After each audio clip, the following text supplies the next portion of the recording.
మనం ముందుగా దేవుని కోసం ఏం ఇవ్వగలుగుతున్నాం చెప్పండి? కాలంలో ప్రథమ ఫలాన్ని ఇస్తున్నావా? నీ సంపాదనలో ప్రథమ ఫలాన్ని ఇస్తున్నావా? ఇవ్వటం అనేది దేవుణ్ణి నమ్మిన ప్రతి ఒక్కరూ ఇస్తూనే ఉంటారు. ఇవ్వటం కన్నా ముందుగా ఇవ్వటం ప్రాధాన్యతను సంతరించుకుంటుంది. అదే మీరు తెలుసుకోవాలి. దేవుని దగ్గర నుంచి ప్రతిఫలం రావాలి అంటే ముందుగా ఆయనకి ఇవ్వాలట. తర్వాత ఇచ్చేవాళ్ళు చాలా మంది ఉంటారు. కానీ దేవుడు దేన్ని చూస్తారట? ముందు ప్రయారిటీ, ఫస్ట్ టైం. దేవునిలో మనం ముందుండాలి, అన్నిటిలోనూ ముందు సాధించాలి అంటే దేవునికి ప్రథమ స్థానాన్ని మనం కల్పించగలగాలి. మొదటిగా నువ్వు దేవుని కోసం ఆసక్తిని కనుపరచాలి.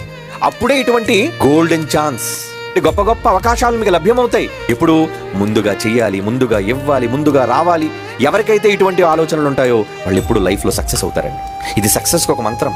ఇది గొప్ప కావడానికి, దేవుని దృష్టిలో గొప్పవాళ్ళు కావడానికి ఇది ఒక మంత్రం లాంటిది.